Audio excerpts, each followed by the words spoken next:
Hello friends, welcome to Fantasy Gurudam YouTube channel.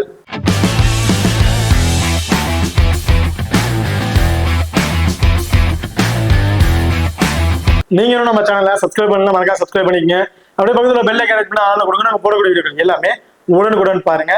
இன்னைக்கு நம்ம இந்த வீடியோல WBL அதாவது உமன்ஸ் IPL ல நடக்க இருக்கிற ரெண்டாவது மேட்சை பத்தி தான் பார்க்க போறோம். ஸோ ஆல்ரெடி ஃபர்ஸ்ட் மேட்சோட வீடியோ யூடியூப் சேனல் வந்து கொடுத்துருக்கோம். ஸோ பார்க்காத நம்ம சேனல் வந்து பாத்துங்க. இது வந்து ரெண்டாவது மேட்ச். இந்த ரெண்டாவது மேட்சோட ஒரு சின்ன ப்ரீ வீடியோ தான் பார்க்க போறோம். வீடியோவை கடைசி வரைக்கும் ஸ்கிப் பண்ணாம பாருங்க.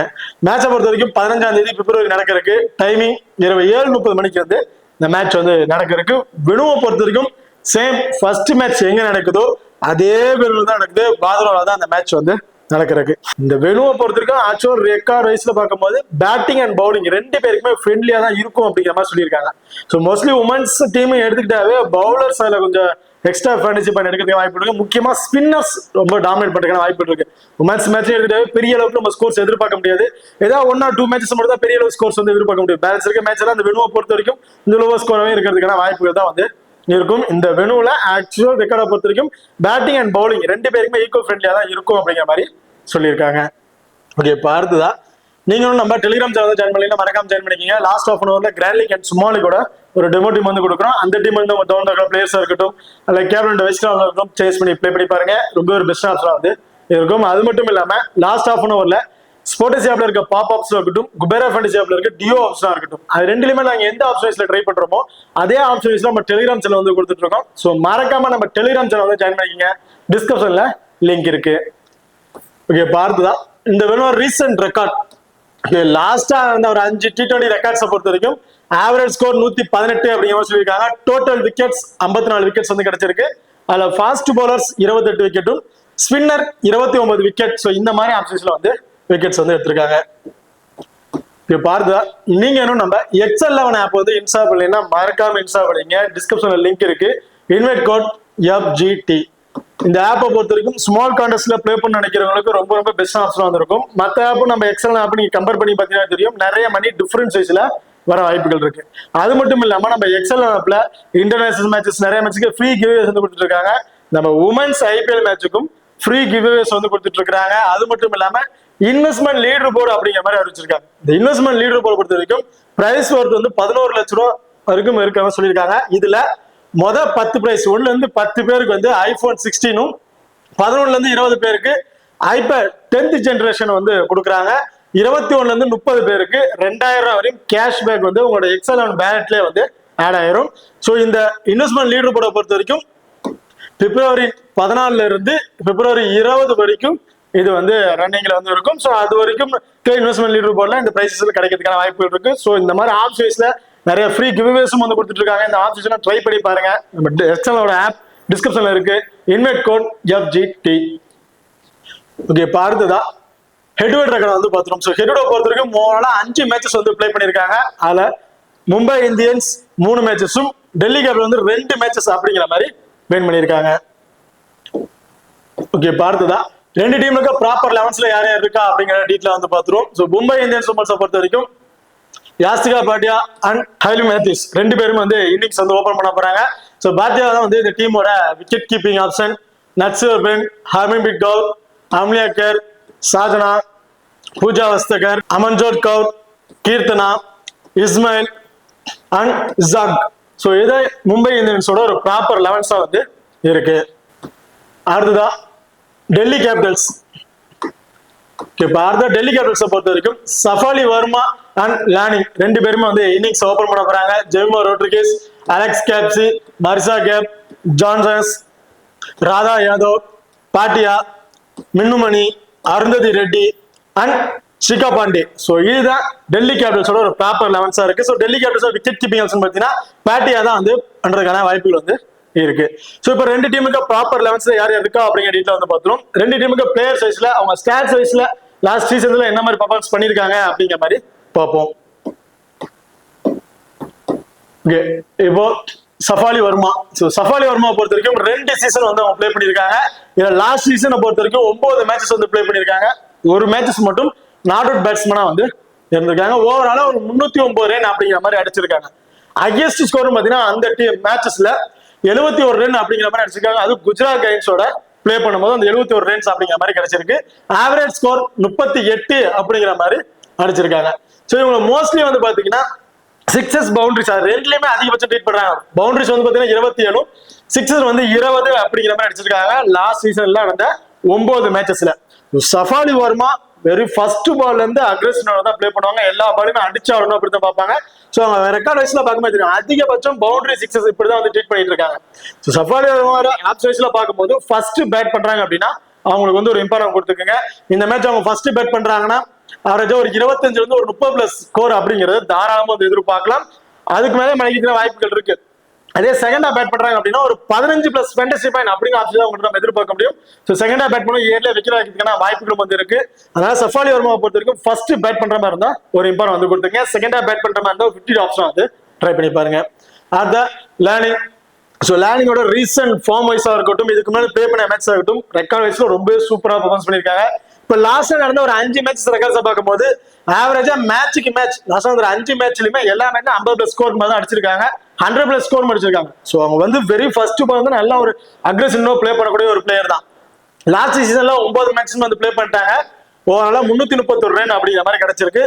ஹையஸ்ட் ஸ்கோர் யூபி உமன்ஸோட பிளே பண்ணும்போது ஒரு 60+ ஸ்கோர் அப்படிங்கிற மாதிரி அடிச்சிருக்காங்க. ஓவராலா லேர்னிங்கை பொறுத்த வரைக்கும் சிக்ஸஸ் ட்ரீட் பண்றதோட பவுண்டரிஸ்ல தான் அதிகமா வந்து ட்ரீட் பண்றாங்க. ஸோ அதிகபட்சம் சிக்ஸஸ் வந்து அடிக்க கிடையாது. ஒரு 2-3 சிக்ஸ் அந்த மாதிரி தான் அடிக்கிறாங்க. மிச்சது எல்லாமே இந்த பவுண்டரியாவே ட்ரீட் பண்ணி அவங்க ஸ்கோர்ஸ் வந்து எடுத்துக்கிட்டு இருக்காங்க.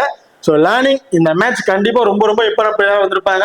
ஏன்னா அவங்க ஃபார்ம் வைஸ்ல பார்க்கும்போது கண்டிப்பா நீங்க அவங்க போத் இன்னிங்ஸுமே ஒரு இம்பார்ட்டன்ட் கொடுத்து பார்க்கலாம். இந்த மேட்ச் தாராளமா ஒரு 30ல இருந்து ஒரு 35+ ஸ்கோர் அப்படின்னு அடிக்கிறதுக்கான வாய்ப்புகள் இருக்கு. அதான் ஜெமிமா ரொட்ரிகஸ். ஸோ ஜெமிமா ரொட்ரிகஸை பொறுத்த வரைக்கும் ஃபார்ம் வைஸ்ல பார்க்கும்போது ஆவரேஜா ஒரு 25ல இருந்து ஒரு 30+ ஸ்கோர் இந்த மாதிரி அடிச்சிட்டு இருக்காங்க. மேட்சுக்கு மேட்ச் ரீசனா இந்த மேட்ச் எல்லாம் ரெக்கார்டுமே ரொம்ப சூப்பரா தான் வந்து இருக்கு. இவங்க லாஸ்ட் சீசன் பிளே பண்ண மேட்சை பொறுத்த வரைக்கும் ஓவராலா 9 மேட்சஸ், அதுல 3 மேட்சஸ் வந்து பார்த்தீங்கன்னா நாட் அவுட் பேட்ஸ்மேனா வந்து இருந்திருக்காங்க. ஓவராலா 235+ ரன் அப்படிங்கிற மாதிரி அடிச்சிருக்காங்க. இவங்களுக்கு அடிச்ச highest score last season highest score Mumbai இந்தியன்ஸோட பிளே பண்ணும் போது தான் 69 அப்படிங்கிற அடிச்சு நாட் அவுட் பேட்ஸ்மேனா வந்து இருந்திருக்காங்க.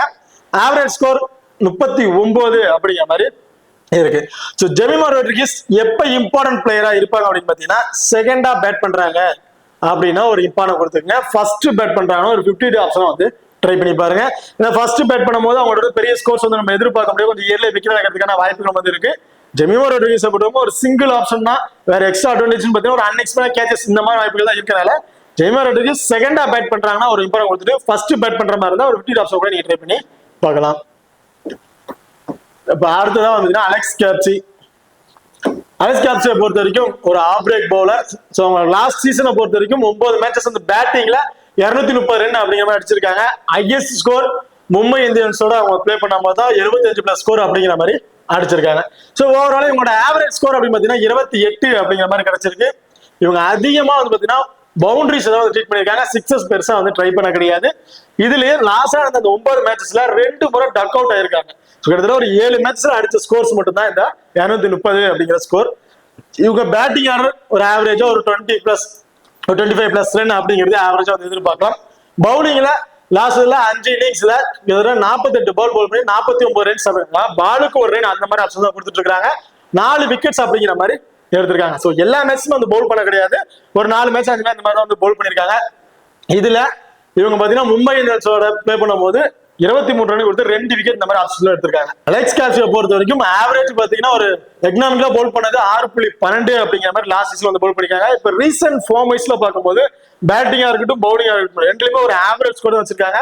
பவுலிங்ல மேட்சுக்கு மேட்ச் 1 விக்கெட் அப்படிங்கிற ஆப்ஷன்ல வந்து எடுத்துடுறாங்க அலெக்ஸ் கேப்சியை பொறுத்திக்கும். ஸோ டபுள் ஹவுஸ் வைஸ்ல இருக்க பிளேயர் கண்டிப்பா ஒரு 2ல இருந்து ஒரு 3 ஓவர் ஆச்சும் பவுல் மினிமம் ஒரு 2 ஓவர் இந்த மாதிரி பவுல் பண்றதுக்கான வாய்ப்புகள் இருக்கு. ஸோ அப்படி இருக்க பட்சத்துல அவங்க போத் நிச்சயமா ஒரு இம்பார்ட்டன்ட் பிளேயரா வந்து இருப்பாங்க. Marizanne Kapp right arm medium bowler. Last சீசன்ல 7 மேட்சஸ் தான் வந்து பிளே பண்ணிருக்காங்க. அதுல 2 முறை நாட் அவுட் பேட்ஸ்மேனா வந்து இருந்திருக்காங்க.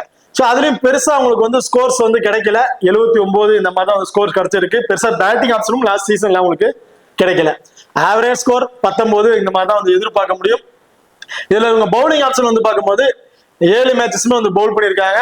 மேட்சுக்கு மேட்ச் 3 ஓவர் இந்த மாதிரி ஆப்ஷன்ஸ்ல உங்களுக்கு பவுலிங் ஆப்ஷன் வந்து கொடுத்துருக்காங்க. லாஸ்ட் அவங்க பிளே பண்ண 7 மேட்சஸ்லயுமே அதுல ஓவராலா 11 விக்கெட்ஸ் வந்து கிடைச்சிருக்கு. இவங்களை பொறுத்த வரைக்கும் லாஸ்ட் சீசன்ல 3 விக்கெட்ஸ் ஒரே மேட்ச்ல 3 விக்கெட் அப்படிங்கிற மாதிரி ஆப்ஷன் எடுத்துட்டு இருக்காங்க. இந்த மேட்ச் மினிமம் 3 ஓவர், அதிகபட்சம் 4 ஓவர் பவுல் பண்றதுக்கான வாய்ப்புகள் இருக்கும். ஸோ நம்ம ஆவரேஜா ஒரு 3 ஓவர் பவுல் பண்றதுக்கு எதிர்பார்க்கலாம். இவங்கள்ட்ட இருந்து நம்ம ஒரு விக்கெட், ஸோ இந்த மாதிரி ஆப்ஷன்ஸ்ல ஆவரேஜா வந்து எதிர்பார்க்கலாம். ஸோ ஒரு விக்கெட் எடுக்கிறாங்க அப்படின்னா ஒரு 25+ ஃபேண்டசி பாயிண்ட், டீம்ல இருக்கக்கூடிய 4 சேர்த்து ஓரளவு 29+ ஃபேண்டசி பாயிண்ட் அப்படிங்கிறது கிடைச்சிடும். இதை டாட் பால் எல்லாம் பண்ணாங்கன்னா ட்ரீம் லெவல்ல வந்து சம்திங் பாயிண்ட்ஸ் அதுல வந்து கொடுக்குறாங்க. டாட் பால் பண்ணாங்கன்னா 5+ ஃபேண்டசி பாயிண்ட் இந்த மாதிரி சம்திங் வந்து கொடுக்குறாங்க. சோ அதுல ஒரு 5+ ஃபேண்டசி பாயிண்ட் அப்படிங்கிறது எதிர்பார்க்கலாம். இதுலயே வந்து பாத்தீங்கன்னா இவங்களுக்கு ஓவராலா ஒரு 35+ ஃபேண்டசி பாயிண்ட் அப்படிங்கிறது கிடைச்சிருது. அண்ட் பேட்டிங் ஆர்டர் அதாவது 3rd டவுன் ஒரு 4th டவுன் இந்த மாதிரி ஆப்ஷன்ல இருக்காங்க. சோ அப்படி இருக்க பட்சத்துல அவங்க வர டவுனுக்கு ஒரு 15+ ஃபேண்டசி பாயிண்ட் அவங்களுக்கு இருந்து கிடைச்சாவே போதும். ஓவராலா ஒரு 50+ ஃபேண்டசி பாயிண்ட் அப்படிங்கிறது மரிசா கேப்ல நம்ம எதிர்பார்க்கிறோம். சோ மரிசா கேப் கண்டிப்பா இந்த மேட்ச் ரொம்ப ரொம்ப இம்பார்ட்டன்ட் பிளேயரா வந்து இருப்பாங்க. இப்ப அடுத்ததா ஜானசன். ஸோ ஜானசன் பொறுத்தவரைக்கும் left hand batsman, slower left arm orthodox bowler. இவங்க லாஸ்ட் மேட்ச் வந்து பாத்தீங்கன்னா சேம் 7 மேட்சஸ் தான் வந்து பிளே பண்ணிருக்காங்க. அதுலயும் பெருசா ஸ்கோர்ஸ் வந்து கிடைக்கல. ஏன்னா இவங்களோட பேட்டிங் ரொம்ப ரொம்ப டவுன்ல போயிட்டு இருக்கு. ஸோ அப்படி வச்சு லாஸ்ட் மேட்ச் பெருசா அவங்க பேட்டிங் ஆப்ஷன் வந்து கிடைக்கல. அதுலயும் அவங்க பேட் பண்ணது வந்து பாத்தீங்கன்னா ஒரு 16 அப்படிங்கிறது ஒரு ஆவரேஜ் ஸ்கோரா வந்து அவங்களுக்கு கிடைச்சிருக்கு மேட்சுக்கு மேட்ச். இவங்க பவுலிங் ஆப்ஷன் பாத்தீங்கன்னா 2 ஓவர், அதிகபட்சம் 3 ஓவர். ஸோ இந்த மாதிரி ஆப்ஷன்லாம் லாஸ்ட் சீசன்ல வந்து பவுல் பண்ணியிருக்காங்க. அதுல ஓவராலா 11 விக்கெட்ஸ் அப்படிங்கிறது இவங்களுக்கு வந்து கிடைச்சிருக்கு. உங்களை பொறுத்த வரைக்கும் லாஸ்ட் சீசன்ல 3 விக்கெட்டுங்கிறது அதிகபட்சம் 3 விக்கெட் 3 மேட்ச்ல வந்து எடுத்திருக்காங்க. லாஸ்ட் அந்த 7 மேட்சஸ்ல 3 மேட்சஸ்ல மேட்சுக்கு 3 விக்கெட் அப்படிங்கிற ஆப்ஷன்ல வந்து எடுத்திருக்காங்க. நல்ல விக்கெட்டிங் ஆப்ஷன் உள்ள பிளேயர். ரீசன்ட் ஃபார்மேஷன்ல பார்க்கும்போது மேட்சுக்கு 2 விக்கெட் அப்படிங்கிற மாதிரி எடுத்துட்டு இருக்காங்க. ரீசன்ட் ஃபார்மும் நல்லா இருக்கு. ஹெட் டு ஹெட்ல பிளே பண்ண ரெக்கார்ட்ஸா இருக்கட்டும் எல்லாமே ரொம்ப ஒரு சூப்பரான ஃபார்ம்ல தான் வந்து இருக்காங்க. சோ இந்த மேட்ச் பேட்டிங்ல வந்து பெரிய ஸ்கோர் கிடைக்குமாங்கிறது பெரிய டவுட் தான். பவுலிங்ல இருந்து ஒரு விக்கெட் அன்எக்ஸ்பெக்டான 2 விக்கெட் வரைக்கும் கிடைக்கிறதுக்கான வாய்ப்புகள் இருக்கு. பர்டிகுலரா செகண்ட் ஆஃப் பவுல் பண்ணும்போது ரொம்ப ரொம்ப இம்பார்ட்டன்ட் பிளேயரா வந்து இருப்பாங்க. அடுத்த Radha Yadav, slower left arm orthodox bowler. இவங்களோட பேட்டிங் ஆப்ஷன் ஸோ பவுலர்ஸ் தான். பேட்டிங்ல பெருசா ஸ்கோர்ஸ் வந்து எதிர்பார்க்க முடியாது. பவுலிங்கை பொறுத்த வரைக்கும் லாஸ்ட் சீசன்ல 9 மேட்சஸ் வந்து பிளே பண்ணியிருக்காங்க. சேம் ஆஸ் யூசுவல் 2 அதிகபட்சம் 3 ஓவர் இந்த மாதிரி ஆப்ஷன் தான் இவங்க வந்து பவுல் பண்ணியிருக்காங்க. அதுல ஓவராலா 10 விக்கெட்ஸ் வந்து கிடைச்சிருக்கு. இதுல 2 மேட்சஸ்ல வந்து பாத்தீங்கன்னா 3 விக்கெட்ஸ் அப்படிங்கிற மாதிரி எடுத்திருக்காங்க. லாஸ்ட் அந்த 9 மேட்சஸ்ல 2 மேட்சஸ்ல 3 விக்கெட்டும், அது இருக்க மேட்சஸ் 1 விக்கெட், அதிகபட்சம் 2 விக்கெட் இந்த மாதிரி ஆப்ஷன் வந்து எடுத்திருக்காங்க ராதா யாதவ் பொறுத்த வரைக்கும். ஸோ ராதா யாதவோட ரீசெண்ட் ரெக்கார்ட் லாஸ்ட் அந்த பிளே பண்ண மேட்ச்ல பாத்தீங்கன்னா 2 விக்கெட் 3 2 3 ஸோ இந்த மாதிரி ஆப்ஷன் தான் விக்கெட்ஸ் வந்து எடுத்துட்டு இருக்காங்க. ரீசெண்ட் ஃபார்மா இருக்கட்டும் எல்லாமே ஒரு நல்ல ஒரு ஃபார்ம்ல தான் வந்திருக்காங்க. ஸோ இந்த match Radha Yadav second half bowl பண்றாங்க அப்படின்னா கண்டிப்பா 2 விக்கெட் அப்படிங்கிற எதிர்பார்க்கலாம். ஃபர்ஸ்ட் பவுல் பண்ற மாதிரி இருந்தா 1 விக்கெட். ஸோ இந்த மாதிரி ஆப்ஷன் மட்டும் நம்ம எதிர்பார்க்க முடியும். ஓகே, அடுத்ததா பாட்டியா. ஸோ பாட்டியா பொறுத்த வரைக்கும் விக்கெட் கீப்பிங் ஆப்ஷன் இவங்களோட டவுன் ரொம்ப ரொம்ப பின் தங்கி தான் இருக்கு. கண்டிப்பா இந்த மேட்ச்ல அவங்க வந்து பேட்டிங் ஆர்டர் வருவாங்களா அப்படிங்கிறது பெரிய டவுட் தான். ஏன்னா அவங்க டவுன் 6th and 7th டவுன்ல வராங்க. டாப் ஆர்டர் இருக்கிறவங்க மேட்சஸ் முடிக்கிறதுக்கான வாய்ப்புகள் வந்து இருக்கு. ஸோ அப்படி இருக்கிறதுல பாட்டியா கிராண்ட் லீக்ல நீங்க ரிஸ்கா ட்ரை பண்ணும்போது உங்களுக்கு வந்து ஒரு இம்பார்ட்டன் கொடுத்து ட்ரை பண்ணி பாருங்க. மின்னுமணி பேட்டிங்ல பெரிய அளவுக்கு ஸ்கோர்ஸ் எதுவுமே இல்ல. பவுலிங்ல 4 மேட்சஸ் தான் லாஸ்ட் சீசன்ல வந்து பிளே பண்ணிருக்காங்க. அதுல ஓரளவு 3 விக்கெட்ஸ், அதாவது மேட்சுக்கு 1 விக்கெட் இந்த மாதிரி ஆப்ஷன் தான் வந்து எடுத்துட்டு இருக்காங்க. மின்னுமணியை பொறுத்த வரைக்கும் இந்த மேட்சும் சேம். மின்னுமணியை பொறுத்த வரைக்கும் 1 விக்கெட். ஸோ இந்த மாதிரி ஆப்ஷன் நம்ம எதிர்பார்க்க முடியும். அடுத்ததா அருந்ததி ரெட்டி. ஸோ அருந்ததி ரெட்டியை பொறுத்த வரைக்கும் லாஸ்ட் சீசன்ல 9 மேட்சஸ் பிளே பண்ணி 177 பால்ஸ், அதாவது மேட்சுக்கு 3 ஓவர். ஸோ இந்த மாதிரி ஆப்ஷன்ஸ்ல இவங்க வந்து பவுல் பண்ணிருக்காங்க லாஸ்ட் சீசனை பொறுத்த வரைக்கும். அதுல ஓவராலா 8 விக்கெட்ஸ் அப்படின்னு தான் கிடைச்சிருக்கு. மேட்சுக்கு 1 விக்கெட் இந்த மாதிரி ஆப்ஷன் வந்து எடுத்துட்டு இருக்காங்க. அருந்ததி ரெட்டியை பொறுத்த வரைக்கும் பெருசா சொல்லிக்கிற மாதிரி இல்ல. அந்த 3 விக்கெட் 2 விக்கெட் அந்த மாதிரி பெருசாவும் எதுவும் விக்கெட்ஸ் எதுவும் எடுக்கல. என்னை பொறுத்த வரைக்கும் அருந்ததி ரெட்டி ஃபர்ஸ்ட் பவுல் பண்றாங்கன்னா அவங்களுக்கு இப்போ ஒருத்தங்க ஸ்டார்டிங்ல வந்து ஒரு விக்கெட் அப்படிங்கிற எடுக்கிறதுக்கான வாய்ப்புகள் இருக்கு. செகண்ட் ஆஃப் பவுல் பண்ணும்போது அந்த விக்கெட்ஸ் அப்படிங்கிறத அவங்களுக்கு நம்ம பெருசா எதிர்பார்க்க முடியாது. ஸோ அருந்ததி ரெட்டியை பொறுத்த வரைக்கும் ஃபர்ஸ்ட் பவுல் பண்ற மாதிரி தான் ஒரு இம்பார்ட்டன்ட் பிளேயரா வந்து இருப்பாங்க. அடுத்ததா ஷிகா பாண்டே. ஷிகா பாண்டே பொறுத்த ரைட் ஆர்ம் மீடியம் பவுலர். இவங்களோட லாஸ்ட் சீசன்ல வந்து பாத்தீங்கன்னா ஒரு 9 மேட்சஸ்ல ஒரு ஆவரேஜா ஒரு 23 ரன் அப்படிங்கறத வந்து கிடைச்சிருக்கு. பெருசா வந்து அவங்க வந்து ஸ்கோர்ஸ் வந்து பண்ண கிடையாது. பேட்டிங் ஆப்ஷன் கிடையாது. இல்ல கடைசி டவுன் அப்படிங்கும்போது பேட்டிங் ஆப்ஷன் பெருசா இல்ல. பவுலிங்ல 4 ஓவருமே வந்து பவுல் பண்ணிருக்காங்க. லாஸ்ட் சீசன்ல அவங்க பிளே பண்ண எல்லா மேட்சஸ்லுமே 4 ஓவர் அப்படிங்கிற மாதிரி பவுல் பண்ணிருக்காங்க. சேம் இந்த மேட்சும் அந்த 4 ஓவர் அப்படிங்கிறது அவங்களுக்கு தாராளமா வந்து எதிர்பார்க்கலாம். ஷிகா பாண்டேவை பொறுத்த வரைக்கும் ஆவரேஜா பாத்தீங்கன்னா 9 விக்கெட்ஸ் அப்படிங்கிற மாதிரி எடுத்திருக்காங்க. மேட்சுக்கு ஒரு விக்கெட் இந்த மாதிரி ஆப்ஷன்ஸ்ல எடுத்திருக்காங்க. மேட்சுக்கு மேட்ச் அவங்க விக்கெட்டிங் ஆப்ஷன் வந்து இருந்திருக்கு. 4 ஓவருமே போல் பண்றாங்க. அது வந்து அவங்களுக்கு ஒரு பிளஸ்ஸா வந்திருக்கு. அண்ட் இவங்க அந்த 4 ஓவர்ல மினிமம் ஒரு 6 இருந்து 7 பால் டாட் பண்றாங்க அப்படின்னா டீம்ல இருக்க பாயிண்ட்லாம் சேர்த்து கிட்டத்தட்ட ஒரு 15 பிளஸ் 27 அப்படிங்கிற எதிர்பார்க்கலாம் பவுலிங் ஆப்ஷன்லயே. அந்த விக்கெட் எடுக்கலாம், ஒரு விக்கெட் அப்படிங்கிறது எதிர்பார்க்கலாம். ஒரு 25 ஓவராலா ஒரு 35ல இருந்து ஒரு 40 பிளஸ் 27 அப்படிங்கிறது சிக்கப் பாயிண்ட் நம்ம எதிர்பார்க்கலாம். ஸோ சிக்கப் பாயிண்ட் இந்த மேட்ச் கண்டிப்பா வந்து ஃபர்ஸ்ட் பவுல் பண்ணும்போது ஒரு இப்போ கொடுத்து ட்ரை பண்ணி பாருங்க. இப்போ அடுத்ததான் மும்பை இந்தியன்ஸ். ஸோ மும்பை இந்தியன்ஸை பொறுத்த வரைக்கும் யாசிகா பாட்டியா. ஸோ யாசிகா பாட்டியா வந்து டீமோட விக்கெட் கீப்பிங் ஆப்ஷன் இன்னிங்ஸை வந்து ஓபன் பண்றாங்க. விக்கெட் கீப்பிங் மூலமா இந்த ரன் அவுட் ஸ்டெம்பீட்லயே வந்து பார்த்தீங்கன்னா ஆவரேஜா ஒரு 20 பிளஸ் 27 அப்படிங்கிறது கிடைக்கிறதுக்கான வாய்ப்புகள் இருக்கு. ஸோ இவங்க பேட்டிங் ஆடுறது வரதுக்கு முன்னாடி ஒரு 20 பிளஸ் 27 அப்படிங்கிறது யாசிகா பாட்டி நம்ம தாராளமா வந்து எதிர்பார்க்கலாம். அண்ட் பேட்டிங் ஆடல இவங்க ரீசென்ட் ஃபார்மேஷன்ல பார்க்கும்போது 8 மேட்சுக்கு 204 ரன் அப்படிங்கிற மாதிரி அடிச்சிருக்காங்க. ஆவரேஜ் ஸ்கோர் 25 அப்படிங்கிற மாதிரி ஒரு ஆவரேஜ் ஸ்கோர் வந்து வச்சிருக்காங்க. சேம் யாசிகா பாட்டியா லாஸ்ட் இந்த சீசன்ல 8 மேட்சஸ்ல 30 பவுண்டரிஸ் 6 சிக்ஸ் அப்படிங்கிற மாதிரி ட்ரை பண்ணிருக்காங்க. அதுக்கு முன்னாடி இந்த சீசன்லயே வந்து பாத்தீங்கன்னா ஓவராலா ஃபுல் அண்ட் ஃபுல் அந்த பவுண்டரிஸ்ல தான் வந்து ஃபுல் அண்ட் ஃபுல் மேட்ச் வந்து ப்ளே பண்ணிருக்காங்க. சிக்ஸஸ் பெருசா வந்து ட்ரை பண்ணவே கிடையாது. ஸோ அப்படிங்கிற பட்சத்தில் இந்த மேட்ச் யாசிகா பாட்டி எடுத்து நம்ம அந்த பவர் பிளே பயன்படுத்திட்டு ஓவராலா ஒரு 25 பிளஸ் 30 பிளஸ் ஃபேண்டசி பாயிண்ட் அப்படிங்கறத எதிர்பார்க்கலாம். ஆவரேஜா நம்ம ஒரு ஆவரேஜா 25 பிளஸ் ஃபேண்டசி பாயிண்ட் அப்படிங்கிறது எதிர்பார்ப்போம். ஓவராலா ஒரு 45ல இருந்து ஒரு 50 பிளஸ் 27 அப்படிங்கிறது கிடைக்கிறதுக்கான வாய்ப்புகள் இருக்கு. ஏன்னா ஆப்போனன்ட் டீம்ல இருக்க விக்கெட் கீப்பர் அவங்களோட பேட்டிங் ஆப்ஷன் வந்து பாத்தீங்கன்னா 6th and 7th ரவுண்ட்ல இருக்காங்க. மும்பை இந்தியன்ஸை பொறுத்த வரைக்கும் யாசிகா பாட்டியா டாப் ஆர்டர்ல வரனால கண்டிப்பா அவங்க போத் இன்னிங்ஸ்லயுமே ஒரு சேஃபான பிளேயரா வந்து இருப்பாங்க. அடுத்ததா ஹைலி மேத்யூஸ் ஒரு ஆப்ரேட் பவுலர். பேட்டிங்ல லாஸ்ட் மேட்ச்ல பெருசா வந்து அவங்க ஸ்கோர் இல்ல, ஆவரேஜா ஒரு 20 பிளஸ் ஸ்கோர் அப்படிங்கிற மாதிரி தான் கிடைச்சிருந்துச்சு. பட் இப்போ ரீசென்ட் ஃபார்ம் வைஸ்ல பார்க்கும்போது அவங்களோட பேட்டிங் ஆப்ஷனா இருக்கட்டும் பவுலிங் ஸ்டைல் இருக்கட்டும் எல்லாமே ஒரு நல்ல ஃபார்ம்ல தான் வந்திருக்காங்க. பேட்டிங்ல ஆவரேஜா ஒரு 35 பிளஸ் ஸ்கோர் அப்படிங்கிற மாதிரி T20 வந்து பிளே பண்ணிட்டு இருக்காங்க. பவுலிங்லயும் மேட்சுக்கு ஒரு விக்கெட் அதிகபட்சம் 2 விக்கெட் இந்த மாதிரி ஆப்ஷன்ஸ்ல அவங்களுக்கு விக்கெட்டிங் ஆப்ஷன் வந்து இருந்திருக்கு. லாஸ்ட் சீசன்ல மினிமம் 3 ஓவர் அப்படிங்கிற மாதிரி பவுல் பண்ணிருக்காங்க. டாப் ஆர்டர்ல வர இன்னிங்ஸ் வந்து ஓபன் பண்றாங்க. 3 ஓவர் பவுல் பண்ற பட்சத்துல இவங்கள்ட்ட இருந்து நம்ம ஒரு விக்கெட் அப்படிங்கிற ஆப்ஷன்ல வந்து எதிர்பார்க்கலாம். அண்ட் பேட்டிங் ஆர்டர்ல இவங்க இருக்க ஃபார்ம் வைஸ்ல பார்க்கும்போது இந்த மேட்ச் கண்டிப்பா ஒரு 30ல இருந்து ஒரு 35 பிளஸ் ஸ்கோர் வரையும் அடிக்கிறதுக்கான வாய்ப்புகள் இருக்கும் Hayley Matthews. So Hayley Matthews கண்டிப்பா இந்த பவுலிங் ஆப்ஷன் இருக்கனால போத் டீம்ஸும் ஒரு சேஃபான பிளேயரா வந்து இருப்பாங்க. ஓகே, இப்போ அடுத்ததான் நட்சிவபுரம். நட்சிவபுரம் பொறுத்தவரைக்கும் லாஸ்ட் சீசன்ல பொறுத்த வரைக்கும் ஆவரேஜ் ஸ்கோர் 19 அப்படிங்கிற மாதிரி தான் அடிச்சிருக்காங்க. பெருசா அவங்களுக்கு வந்து பாயிண்ட் சிஸ்ல கிடைக்க கிடையாது. இப்போ ரீசெண்ட் அந்த பேட்டிங் ரீசெண்ட் ரெக்கார்ட்ஸ்ல அவங்க இதுக்கு முன்னாடி பிளே பண்ண மேட்சஸ் எல்லாமே பார்க்கும்போது ஆவரேஜ் ஸ்கோர் ஒரு 20 அப்படிங்கிற மாதிரி தான் அடிச்சிருக்காங்க. பெரிய அளவுக்கு அவங்களுக்கு வந்து பேட்டிங்ல வந்து நம்ம ஸ்கோர்ஸ் எதிர்பார்க்க முடியல.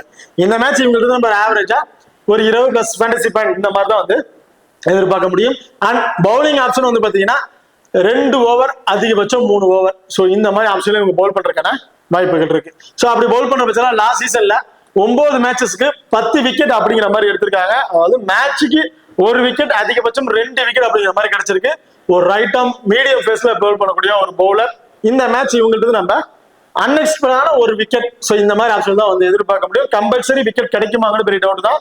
ஒரு அன்எக்ஸ்பெக்டடான ஒரு விக்கெட் இந்த மாதிரி ஆப்ஷன் விட்டு நம்ம எதிர்பார்க்கலாம். ஹர்மன்பிரீத் கவுர். ஹர்மன்பிரீத் கவுர் வரைக்கும் பவுலிங் ஆப்ஷன் கிடையாது, ஒன்லி பேட்டிங் ஆப்ஷன் மட்டும்தான். லாஸ்ட் சீசன்ல அவங்க ரெக்கார்ட் சைஸ்ல பார்க்கும்போது 53ங்கிறது ஒரு ஆவரேஜ் ஸ்கோர் வச்சிருக்காங்க. 7 மேட்சஸ் தான் வந்து அவங்க பிளே பண்ணிருக்காங்க. அதுல 2 மேட்சஸ் வந்து பாத்தீங்கன்னா நாட் அவுட் பேட்ஸ்மேனா வந்து இருந்திருக்காங்க. அவங்களோட லாஸ்ட் சீசனோட ஹையஸ்ட் ஸ்கோர் 95 அப்படிங்கிற அடிச்சிருக்காங்க. அதுவும் குஜராத் கெயின்ஸோட தான் அவங்க பிளே பண்ணும்போது 95ங்கிறது ஒரு ஹையஸ்ட் ஸ்கோரா வந்து வச்சிருக்காங்க. ஸோ இந்த சீசன் இப்போ ரீசெண்ட் ரெக்கார்ட் சைஸ்ல பார்க்கும்போது ஹர்மன்பிரீத் கவுர் அவங்க பேட்டிங் ஆர்டர் வந்தாங்கன்னா ஒரு குயிக் ஃபயரா ஒரு 25ல இருந்து ஒரு 30 பிளஸ் ஸ்கோர் அப்படிங்கிறது அடிக்கிறதுக்கான வாய்ப்புகள் இருக்கு ஹர்மன்பிரீத் கவுரை பொறுத்தவரைக்கும். ஸோ ஹர்மன்பிரீத் கவுர் எப்போ இம்பார்ட்டன்ட் பிளேயரா வந்து இருப்பாங்கன்னு பாத்தீங்கன்னா ஃபர்ஸ்ட் பேட் பண்றாங்க அப்படின்னா உங்களுக்கு இம்பார்ட்டன்ட் கொடுத்துங்க. செகண்டா பேட் பண்ற மாதிரி இருந்தா உங்களுக்கு 50 ஆப்ஷன் கூட நீங்க ட்ரை பண்ணி பார்க்கலாம்.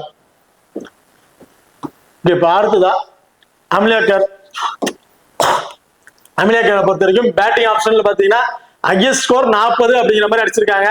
மேட்சுக்கு மேட்ச் ஆவரேஜ் ஸ்கோர் அப்படின்னு பாத்தீங்கன்னா ஒரு 20ல இருந்து ஒரு 25 பிளஸ் ஸ்கோர் அப்படிங்கிறது ஒரு ஆவரேஜ் ஸ்கோரா வந்து எதிர்பார்க்கலாம் பேட்டிங் ஆர்டர்ல இருந்து.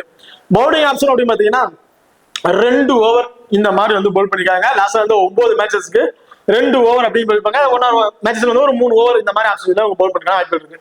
இந்த மேட்ச் சேம் அஷ்யூ பவுல் பண்ணாலும் ஒரு 2 ஓவர் இந்த மாதிரி தான் பவுல் பண்றதுக்கான வாய்ப்புகள் இருக்கும். இவங்க ஓவராலா 7 விக்கெட்ஸ் அப்படிங்க எடுத்திருக்காங்க. எல்லா மேட்சுமே உங்களுக்கு விக்கெட் ஆப்ஷன் வந்து கிடைக்கல. 9 மேட்சுக்கு ஒரு விக்கெட் அப்படி எடுத்தா ஒரு 7 மேட்சுக்கு 7 விக்கெட் இந்த மாதிரி எடுத்துக்காங்க. 2 மேட்ச் பெருசா விக்கெட் கிடைக்கல. அதுவும் மேட்ச் ஒரு விக்கெட் தான் எடுத்தாங்கன்னு சொல்ல முடியாது. ஒரு மேட்ச்ல 2 விக்கெட் கூட எடுத்துருக்கலாம். என்னை பொறுத்தவரைக்கும் அமிலாக்காவை பொறுத்த வரைக்கும் இந்த மேட்ச் அவங்களோட ஆஃப் சைஸ்ல பார்க்கும்போது ஒரு விக்கெட் இந்த மாதிரி ஆப்ஷன்ல வந்து எதிர்பார்க்கலாம். அதுவும் செகண்டா பவுல் பண்ற மாதிரி இருந்தா கண்டிப்பா ரொம்பவே ஒரு சேஃபான பிளேயரா வந்து இருப்பாங்க. Sadhana Aptech bowler. Bowling option last season வந்து பாத்தீங்கன்னா பெருசா வந்து பவுல் பண்ண கொடுக்கல. அவங்க பிளே பண்ணது 2 மேட்ச் தான் வந்து பிளே பண்ணியிருந்தாங்க. அதுலயும் ஒரு மேட்ச்ல மட்டும்தான் ஒரு 2 ஓவர் இந்த மாதிரி ஆப்ஷன் வந்து கொடுத்துருந்தாங்க. பெருசா பவுலிங் ஆப்ஷன் கிடைக்கல. பேட்டிங்லயும் பெரிய வாய்ப்பு வந்து லாஸ்ட் சீசன்ல வந்து அவங்களுக்கு கிடைக்கல. அவங்க கிடைச்ச வாய்ப்பை பயன்படுத்திக்கிட்டு ஆவரேஜா வந்து பாத்தீங்கன்னா ஒரு 29+ ஸ்கோர் அந்த மாதிரி வந்து அடிச்சிருக்காங்க. பவுலிங்லயும் வந்து பாத்தீங்கன்னா அந்த 2 ஓவர் 2 மேட்சஸ்ல 2 விக்கெட் அப்படின்னு எடுத்திருக்காங்க. ஓவராலா 2 மேட்சஸ்மே அவங்க பவுலிங் ஆப்ஷன் கூட கிடையாது. ஒரே ஒரு மேட்சஸ் தான் பவுல் பண்ணிருக்காங்க. அது 2 ஓவர், அதுலயும் 2 விக்கெட் அப்படிங்கிற மாதிரி எடுத்திருக்காங்க சாதனா பொறுத்த வரைக்கும். ஸோ இந்த மேட்ச் கண்டிப்பா சாதனாவுக்கு பவுலிங் ஆப்ஷன் கிடையாது, பேட்டிங் மட்டும்தான். இவங்க பேட்டிங் ஆர்டர் இந்த ஐ திங்க் 6th டவுன் அந்த மாதிரி சம்திங் இருக்கனால இவங்க பேட்டிங்ல இருந்து வர டவுனுக்கு ஒரு 15ல இருந்து ஒரு 20+ ஃபேண்டசி பாயிண்ட் இந்த மாதிரி தான் வந்து எதிர்பார்க்க முடியும். ஸ்மால் லீக்கு கண்டிப்பா ஒரு சேஃபான பிளேயரா வந்து இருக்க மாட்டாங்க. கிராண்ட் லீக்ல எல்லாம் ட்ரை பண்ணா தாராளமா இவங்க வந்து ட்ரை பண்ணி பாருங்க. அடுத்ததா பூஜா வஸ்தகர். ஸோ பூஜா வஸ்தகரை பொறுத்த வரைக்கும் அவங்களோட ஃபார்ம் வைஸ்ல பேட்டிங்ல ஒரு 10ல இருந்து ஒரு 15+ ஸ்கோர் அப்படிங்கிறது ஒரு ஆவரேஜா வந்து எதிர்பார்க்கலாம். அவங்க வர டவுனுக்கு கண்டிப்பா பேட்டிங் கிடைப்ப மாதிரி தான் வந்தாங்க அப்படின்னா ஒரு 15ல இருந்து ஒரு 15+ ஸ்கோர் அப்படிங்கிறது ஒரு ஆவரேஜா வந்து எதிர்பார்க்கலாம். பவுலிங்கை பொறுத்த வரைக்கும் 2 ஓவர் அதிகபட்சம் 3 ஓவர் இந்த மாதிரி தான் லாஸ்ட் சீசன்ல வந்து பவுல் பண்ணிருக்காங்க. இந்த மேட்சும் 4 ஓவர் கம்ப்ளீட் பண்ண மாட்டாங்க. மினிமம் 2 அதிகபட்சம் 3 இந்த மாதிரி ஆப்ஷன்ல பவுல் பண்ணுற வாய்ப்புகள் இருக்கு. ரைட் ஆம் ஃபாஸ்ட் மீடியம் பவுல் பண்ணக்கூடிய ரைட்டா மீடியம் ஃபாஸ்ட்ல பவுல் பண்ணக்கூடிய ஒரு பவுலர். அதையும் வந்து டெத் ஓவர்லயும் பவுல் பண்றதுக்கான வாய்ப்புகள் இருக்கு. ஃபர்ஸ்ட் பவுல் பண்றாங்க பூஜா வஸ்தகர் ரொம்ப ரொம்ப இம்பார்ட்டன்ட் பிளேயரா வந்திருப்பாங்க. இந்த மேட்ச் கண்டிப்பா ஒண்ணுங்கிறது அன்எக்ஸ்பெக்டடான 2 விக்கெட் வர கூட எதிர்பார்க்கலாம். அது செகண்டா பவுல் பண்றாங்க அப்படின்னா அந்த ஒரு விக்கெட், அதாவது அன்எக்ஸ்பெக்டான ஒரு விக்கெட் இந்த மாதிரி ஆப்ஷன்ல விட்டு நம்ம எதிர்பார்க்க முடியும். சரி, இவங்க பவுலிங் லாஸ்ட் சீசன் வந்து பாத்தீங்கன்னா 9 மேட்சஸ்க்கு 5 விக்கெட் அப்படிங்கிறத எடுத்திருக்காங்க. மேட்சுக்கு ஒரு விக்கெட் இந்த மாதிரி ஆப்ஷன் தான் உங்களுக்கு வந்து எதிர்பார்க்கலாம். இந்த மேட்ச் கண்டிப்பா பூஜா வஸ்தகர் ஃபர்ஸ்ட் பவுல் பண்ற மாதிரி தான் உங்களுக்கு ஒரு இப்பரா கொடுத்துருங்க. செகண்டா பவுல் பண்ற மாதிரி இருந்துச்சுன்னா அவங்க ஒரு கிராண்ட் லீக் ட்ரை ஒரு 50 ஆப்ஷன் கூட நீங்க ட்ரை பண்ணி பார்க்கலாம். அடுத்த அம்ஜத் கவுர். ஸோ அம்ஜத் கவுரை பொறுத்த வரைக்கும் left arm chinaman bowl பண்ணக்கூடிய ஒரு பவுலர். இவங்க லாஸ்ட் மேட்ச் 2 சீசன் தான் வந்து 2 மேட்சஸ் தான் வந்து பிளே பண்ணிருக்காங்க. அதுல ஒரு மேட்ச் மட்டும் தான் உங்களுக்கு பவுலிங் ஆப்ஷன் கிடைச்சிருச்சு. 2 ஓவர் இந்த மாதிரி வந்து பவுல் பண்ணிருக்காங்க. ஓவரால விக்கெட்டிங் ஆப்ஷன் பெருசா எதுவும் இவங்கள்ட்ட இல்ல. ஸோ கிராண்ட் லீக்ல ட்ரை பண்ணுங்க. ஸ்மால் லீக்கு இவங்க சேஃபான பிளேயரா வந்து இருக்க மாட்டாங்க. பார்த்தா கீர்த்தனா லாஸ்ட் சீசன்ல வந்து பாத்தீங்கன்னா பவுலிங் ஆப்ஷன் பெருசா அவங்களுக்கு வந்து எதுவும் இல்ல. ஒரு 3 மேட்ச் பிளே பண்ணி கிட்டத்தட்ட ஒரு 2 இருந்து அதிகபட்சம் 3 ஓவர் இந்த மாதிரி தான் வந்து பவுல் பண்ணிருக்காங்க. விக்கெட்டிங் ஆப்ஷனும் பெருசா எதுவும் இல்ல. இப்ப ரீசென்ட் ஃபார்மேஷன்ல பார்க்கும்போது கீர்த்தனோட ஃபார்ம் மேட்சுக்கு ஒரு விக்கெட் அப்படிங்கிற மாதிரி எடுத்திருக்காங்க. ரீசெண்டா அவங்க பிளே பண்ண டொமஸ்டிக் மேட்சஸ் எல்லாமே பாத்தீங்கன்னா ரீசென்ட் ஃபார்ம்ல ஒரு மேட்சுக்கு ஒரு விக்கெட் இந்த மாதிரி ஆப்ஷன் வந்து எடுத்துட்டு இருக்காங்க. ஸோ இந்த மேட்ச் இவங்களுக்கு வந்து அந்த பவுலிங் ஆப்ஷன் கிடைக்குமாங்கிறது பெரிய டவுட் தான். ஏன்னா மெயின் ப்ராப்பர் பவுலர்ஸ் எக்ஸ்பீரியன்ஸான பவுலர்ஸ் நிறைய பேர் இருக்கனால இந்த மேட்ச் கீர்த்தனாவுக்கு பெருசா அந்த பவுலிங் ஆப்ஷன் வந்து கிடைக்காது. உங்களுக்கு வந்து நம்ம சும்மா டீம்ல ஒரு ஆப்ஷன் 11th வந்து ஒரு பிளேயரா வந்தா இருக்கிற மாதிரி இருக்கும் இந்த மேட்சை பொறுத்த வரைக்கும். அடுத்த இஸ்மாயில் ரைட் ஆம் ஃபாஸ்ட் மீடியம் பவுலர். ஸ்டார்டிங் அந்த பவர் பிளே அண்ட் டெத் ஓவர்ல இவங்க பவுல் பண்றதுக்கான வாய்ப்புகள் இருக்கு. கண்டிப்பா மினிமம் 3ல இருந்து ஒரு 4 ஓவர் அப்படிங்கிற ஆப்ஷன்ல இவங்க பவுல் பண்றதுக்கான வாய்ப்புகள் இருக்கு. லாஸ்ட் சீசன்ல 7 மேட்சஸ் பிளே பண்ணி 8 விக்கெட் அப்படிங்கிற மாதிரி எடுத்திருக்காங்க. அதுல ஒரு மேட்சஸ்ல 3 விக்கெட்ஸ் அப்படிங்கிற மாதிரி கிடைச்சிருக்கு. சோ இஸ்மாயில பொறுத்த வரைக்கும் டெத் ஓவர்ல பவுல் பண்றதுனால கண்டிப்பா ஃபர்ஸ்ட் பவுல் பண்ற மாதிரி இருந்துச்சுன்னா ஒரு விக்கெட் அன்எக்ஸ்பெக்டடா 2 விக்கெட் அப்படிங்கிற எதிர்பார்க்கலாம். செகண்டா பவுல் பண்றாங்கன்னா ஒரு விக்கெட் அப்படிங்கிற ஆப்ஷன்ஸ்ல வந்து நம்ம எதிர்பார்க்கலாம். சோ இஸ்மாயிலோட ஃபார்மேஷன் எல்லாம் பார்க்கும்போது ரொம்ப சூப்பரா ஃபார்மா தான் இருக்காங்க. சும்மா லீக்கா ட்ரை பண்றாங்க. போத் நீஸ்ல கூட உங்களுக்கு ஒரு இப்பரா கொடுத்து ட்ரை பண்ணி பார்க்கலாம். அடுத்த சாய்கா இசாக். ஸோ சாய்கா இசாக்கை பொறுத்த வரைக்கும் slower left arm orthodox bowler. அவங்க மேட்ச் சீசன்ல 2 ஓவர் அதிகபட்சம் 3 இந்த மாதிரி ஆப்ஷன்ஸ்ல வந்து பவுல் பண்ணிருக்காங்க. அதுல 9 விக்கெட்ஸ் அப்படிங்கிற மாதிரி கிடைச்சிருக்கு. ஓவராலா ஒரு மேட்சஸ்ல 3 விக்கெட்ஸ் அப்படி வச்சிருக்காங்க. ஸோ லாஸ்ட் சீசன் ரெக்கார்ட்ஸ் இருக்கட்டும். இப்போ ரீசெண்டா அவங்க டொமஸ்டிக் மேட்சஸ்ல பிளே பண்ண ரெக்கார்ட்ஸ் எல்லாம் பார்க்கும்போது மேட்சுக்கு மேட்ச் 2 விக்கெட் 1 விக்கெட். ஸோ ஒரு விக்கெட் அதிகபட்சம் 2 விக்கெட் இந்த மாதிரி ஆட்சியில் எடுத்துட்டு இருக்காங்க. ரொம்பவே நல்ல ஃபார்ம்ல இருக்காங்க. ரொம்ப ரொம்ப லோ பர்சன்டேஜ் இருக்கக்கூடிய ஒரு பிளேயர். லோ பர்சன்டேஜ் இருக்கக்கூடிய ஒரு பிளேயரை நான் ஒரு இம்பார்ட்டன்ட் கொடுத்து ட்ரை பண்ணி பார்க்கணும் அப்படின்னு நினைச்சீங்கன்னா சாய்கா இசாக் வந்து ரொம்பவே சேஃபான பிளேயரா வந்திருப்பாங்க. இந்த மேட்ச் கண்டிப்பா செகண்டா பவுல் பண்ணும்போது இவங்ககிட்ட நம்ம ஒரு விக்கெட் அன்எக்ஸ்பெக்டான 2 விக்கெட் வரைக்கும் கூட எதிர்பார்க்கலாம் இந்த மேட்சஸை பொறுத்த வரைக்கும். ஓகே, இப்போ அடுத்ததா ரெண்டு டீமுக்குள்ள பிளேயர் சைஸ்ல ஸ்டாட் சைஸ்ல யார் யாருக்கு என்னென்ன ஆப்ஷன் அப்படிங்கிற டீட்டெயில் வந்து பார்த்துட்டோம். ஸ்மால் லீக் ட்ரை பண்ணும்போது captain and vice captain option யார் யாருக்கு கொடுக்கலாம், அண்ட் கிராண்ட் லீக் ட்ரை பண்ணும்போது கேப்டன் வைஸ் கேப்டன் யார் யாருக்கு கொடுக்கலாம் அப்படிங்கிறத டீட்டெயில் வந்து பார்த்துரும். ஸோ ஸ்மால் லீக் ட்ரை பண்ணீங்கன்னா மும்பை உமன்ஸை பொறுத்த வரைக்கும் டாப் ஆர்டர்ல இருக்கக்கூடிய ஹைலி மேத்யூஸ் ஒரு டபுள் ஆப்ஷன் பிளேயர், அவங்களுக்கு தான் மோஸ்ட்லி எல்லாருமே கேப்டன்ஷிப் வந்து கொடுத்து ட்ரை பண்ணி பார்த்துருப்பாங்க. அண்ட் ஆம்லியாக்கர் அவங்களுக்கு நீங்க ஒரு வைஸ் கேப்டன் கொடுத்து ட்ரை பண்ணி பார்க்கலாம் ஸ்மால் லீக்ல நீங்க ட்ரை பண்ணும்போது. கிராண்ட் லீக்ல நீங்க ட்ரை பண்றீங்க அப்படிங்கிற பட்சத்துல இந்த மேட்ச் யாஸ்டிகா பட்டியாக்கு ஒரு கேப்டன்ஸ் வைஸ் கேப்டன் கொடுத்து ட்ரை பண்ணி பார்க்கலாம். அதாவது நட்சி ஓமென் கூட நீங்க ஒரு கேப்டன் வைஸ் கேப்டன் கொடுத்து ட்ரை பண்ணி பார்க்கலாம் கிராண்ட் லீக்ல நீங்க ட்ரை பண்ற பட்சத்துல. அது டெல்லி கேபிட்டலை பொறுத்த வரைக்கும் ஸ்மால் லீக்கா நீங்க ட்ரை பண்றீங்க பட்சத்துல mostly Marizanne Kapp and Alice Capsey ரெண்டு பேரும் யாராச்சும் ஒருத்தருக்கு கேப்டன் வைஸ் கேப்டன் கொடுத்து நீங்க ட்ரை பண்ணி பார்க்கலாம். அதே நீங்க கிராண்ட் லீக்ல ட்ரை பண்ண பட்சத்துல ராதா யாதவ் செகண்டா பவுல் பண்றாங்கன்னா அவங்களுக்கு ஒரு கேப்டன் வைஸ் கேப்டன் கொடுத்து நீங்க ட்ரை பண்ணி பார்க்கலாம். நீங்க ரிஸ்கா கிராண்ட் லீக் ட்ரை பண்ணும்போது ஒரு கேப்டன் வைஸ் கேப்டன் கொடுத்து ட்ரை பண்ணி பார்க்கலாம். ஓகே, இப்போ இந்த வீடியோ வந்து உங்களுக்கு பிடிச்சிருக்கு நம்புறேன். ஸோ இந்த வீடியோ பிடிச்சிருந்துச்சுன்னா மறக்காம லைக் பண்ணுங்க அண்ட் ஷேர் பண்ணுங்க, சப்ஸ்கிரைப் பண்ணுங்க. இந்த வீடியோ பத்தி கருத்துக்கள் இருந்தா மறக்காம கமெண்ட் பண்ணுங்க. தேங்க்யூ.